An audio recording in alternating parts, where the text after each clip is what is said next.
Hello there, fancy seeing you here. Let me guess, you're someone responsible for application delivery in your organization. Perhaps you're a vice president or director of infrastructure, application owner, cloud architect, network engineer, or a data center administrator. Well, if that's you, then you're in the right place. I'm your host, Mark Jeffries, and on this episode of LBTV, VMware's Senior Manager of Product Marketing, Lei Yang, is going to break down load balancing and get to the top 5 reasons to move to a software-defined load balancing platform. So, listen closely and you will walk away with some new perspectives and best practices. Now, let's jump in by exploring some of the differences between legacy hardware appliances, including virtual appliances, and modern software-defined application services platforms. A hardware load balancer is just an appliance that has been the staples around data centers for decades. Now, they're great for the purposes they were built, but they have limitations. Especially when applications is getting modernized, you will have microservices architecture, you have containers and clouds as basically the new yardstick of data centers and operations. These appliances are starting to see some age, right? They are rigid and inflexible. It's hard to manage, maintain, and monitor them. There's actually a close cousin for these hardware load balancers, and they're the virtual appliances. They're actually literally a virtualized copy of the hardware. So with the same architectural debt, if you think that way. So you're going to encounter the same challenges and problems. Software load balancers, on the other hand, is completely different. So it's based on software-defined architecture and it separates the control plane from the data plane. What it means is the control plane is a central controller, like the central brain, right? It has all the intelligence, it collects all the analytics. It really helps to orchestrate the entire life cycle of your load balancers. Now, on the data plane, instead of just hardware, which is actually tightly coupled with the control plane in the old appliance model, now you have completely decoupled them. What it enables you to do is to elastically scale out this fabric of load balancers. So you could actually scale out or scale back in depending on your workload. So you could load balance much better and more efficiently. So there is a big difference. True application delivery effectiveness requires a modern load balancer that works consistently across different environments with a single point of orchestration. And a software-defined solution does just that. It can be deployed on bare metal servers, VMs, or containers in on-prem data centers or public clouds, and you manage it from one controller. It sounds a little dreamy, imagining a new way of delivering applications, but let's find out from Lei how it can be achieved. So how do we reimagine modern load balancing with a multi-cloud application services platform? I think, first of all, the most important thing is to have a paradigm shift. So in this new world, you are not consuming capacity anymore, which is what the hardware load balancers are presenting. Instead, you want to consume services, just like those cloud or SaaS services that you do. Think about load balancing, web application firewall, container ingress as application services that you can consume. Second of all, you want a platform that provides all of that layers 4 to layer 7 services in a consolidated, single scalable way, right? So that the platform itself should be infrastructure agnostic. You're able to take the application services platform, apply it to on-prem, apply it to public cloud, whether you're running your workloads in bare metal, VMs, containers, it shouldn't matter to you. You are just consuming these services in the way that you want. That is a paradigm shift in delivering applications. But it's really transforming how enterprises tackle load balancing and application delivery. VMware talks about the 3 pillars of a modern application services platform: multi-cloud, analytics, and automation. Let's take a look. So multi-cloud is actually a reality. We have enterprises telling us they're running at least on average 5 clouds. And those 5 clouds comprise of private clouds that's in the data centers, multiple different public clouds that they're running. However, the applications or workloads are not separate. They might be running into use cases such as cloud bursting that they need to have some capacity available, readily available in the cloud, or they're trying to migrate their existing applications from on-prem to the public cloud.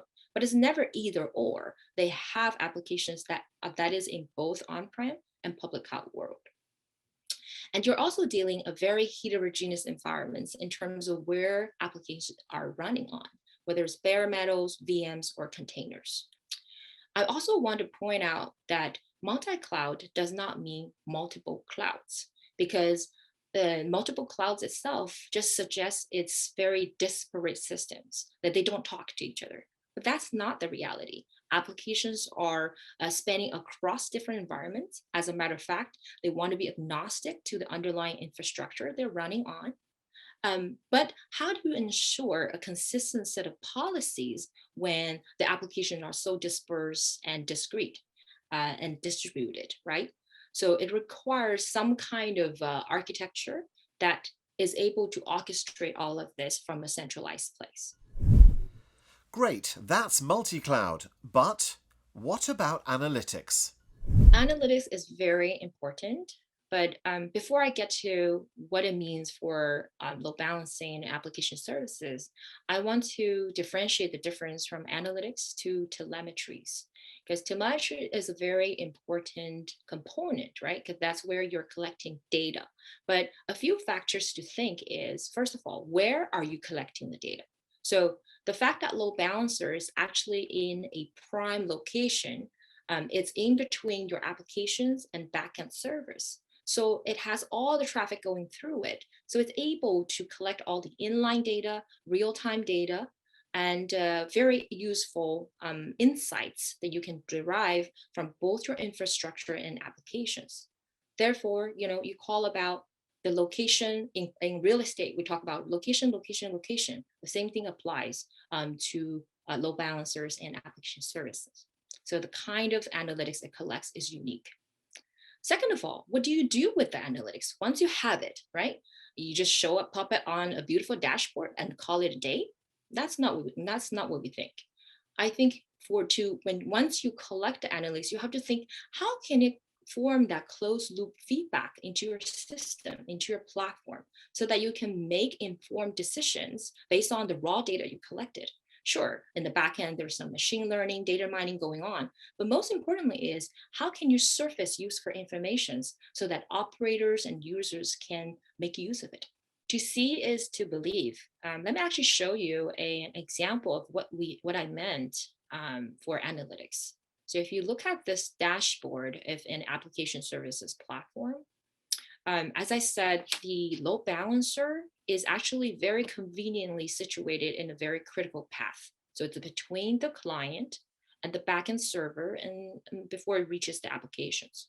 So you can see on top, there's this called end-to-end timing. That is really the kind of analytics you want, because it's able to trace the round trip time from the client before it hits the load balancer and go to the application servers and come back with the app response.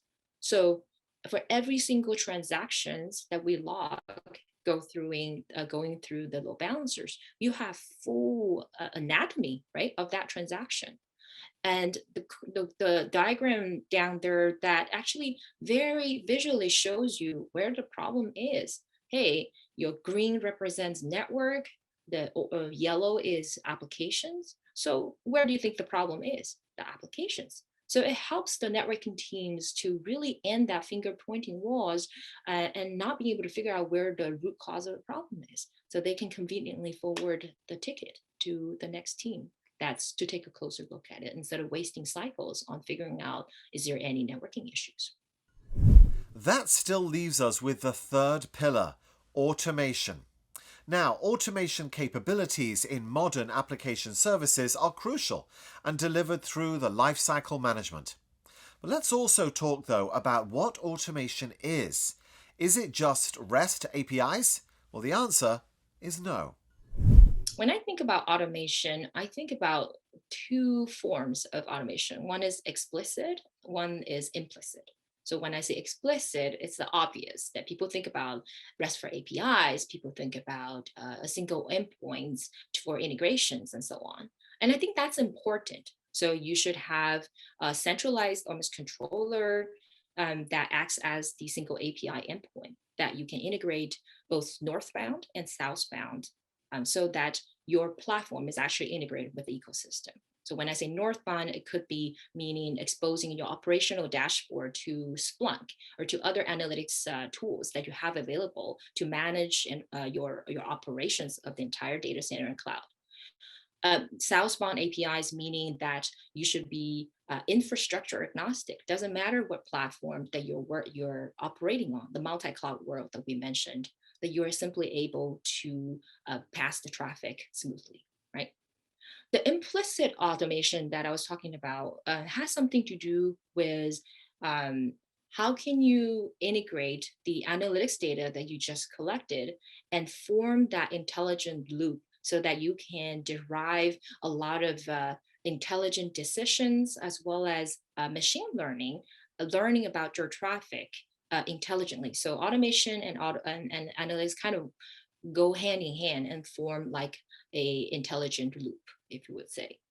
Also, based on that fact, now how can you make decisions when to scale out, when to scale back in?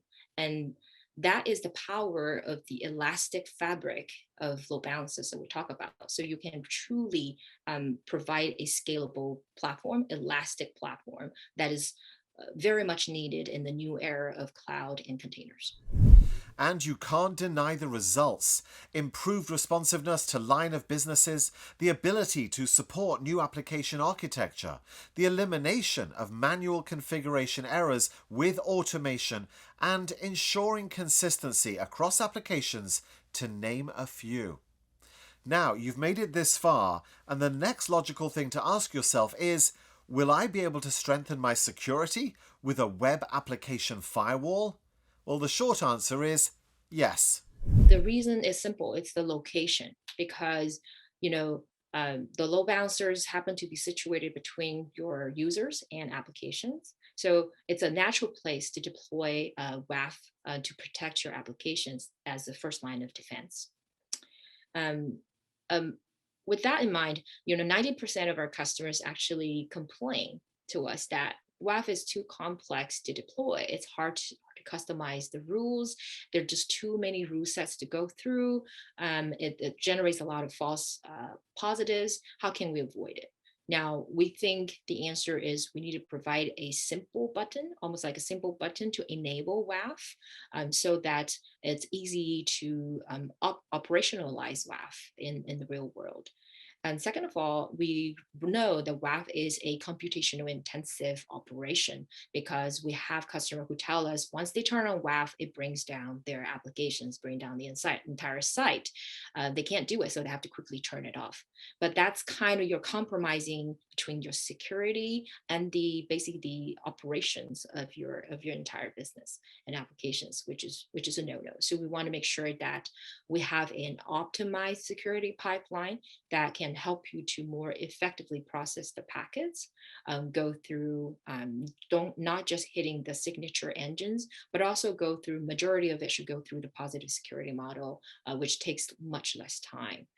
Um, and we should also be able to enable to turn on enable WAF on a per app basis. So not every applications need to have the same level of protection, the same level of policies, right? You should be able to customize it based on the applications and use case. Sounds like a software defined load balancing platform can help you manage a multi cloud environment while leveraging analytics and automation and keep web applications secure. Now, Lei summarizes it for us, the top 5 reasons to upgrade to modern load balancing. Coming in at 5, cloud elasticity. Cloud elasticity is really important. It's increasingly important for the new era of containers, of cloud, multi-cloud. The reason being is we want flexibility, right? We don't want to be tied with a static capacity, which is in hardware. And I don't want over provisioning my system so that I can satisfy the load of a Black Friday, which I don't know what the load will be, frankly speaking. I need an application services platform that can elastically scale out and scale back in when needed on demand. So that's why cloud elasticity is so important. Number 4, cloud automation. Cloud automation. Um, I think it's really important to deploy a set of cloud native tools and capabilities when it comes to automation. So it could mean it's 100% REST for APIs. It has a single endpoint for you to integrate into the whole ecosystem. And also, it should allow the users to actually automate end to end, right, from the beginning to the end, so that you don't have any piece which is not automatable. And I think that is key for cloud automation. Number 3 is, what's 3? Hint, it's one of the 3 pillars that really tie everything together. It's important to have powerful analytics built into your platform. And because analytics is not only for beautiful dashboard, it actually can be used to work with the automation engine that you have and form a closed loop intelligence circle that helps you inform a lot of the decisions that you make. For example, how can you auto scale? How can you decide to integrate and use some of the ecosystem knowledge that you integrate into? How can you automate the life cycle of your load balancers? And all of that can be a fact that analytics help to feed some very useful and intelligent information in. And you're able to draw a lot of insights from the analytics you collect that eventually to help you quickly troubleshoot, quickly root cause a problem, and draw some insights from your data. We're in the final 2, cloud resiliency. When we talk about resiliency in the new era of cloud and containers, we're talking about a very different set of requirements beyond just providing HA, having a active standby pair in your data centers. We are actually talking about the ability to quickly jump in and almost self heal in case of a failure.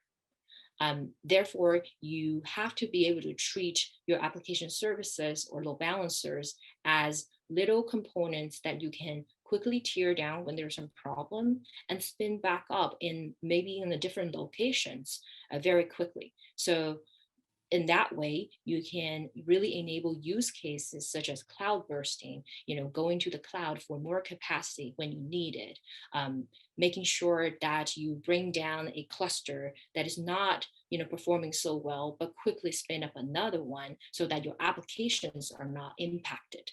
So the definitions and requirements for resiliencies has become much harder, and it requires much more flexibility in the new world. And the number 1 advantage of multi-cloud load balancing is, a drum roll please, Cloud simplicity. I think it may sound very easy, but it's actually very hard to do. How can you streamline to the point that you can really simplify the operations, that you can provide that easy button for customers to use? And it may look seamless in the front end, but in the back end, you have all these intricate components that are working together. And I think that is a very key thing to have in a modern application services platform. And there you have it, folks. If you take one thing away from this episode of Load Balancer TV, it should be that legacy hardware-based load balancers just won't meet modern application requirements in a multi-cloud world. You truly do need a software-defined application service platform to separate the data and control the plane of a load balancer to deliver application services at the speed businesses are moving. For more information, I would encourage you to download the free Dummies Guide ebook that corresponds with this episode. You can also sign up for a demo or reach out to a VMware rep to answer any of your questions. Thank you so much for joining me today. I'm Mark Jeffries, and I'll see you next time on LBTV.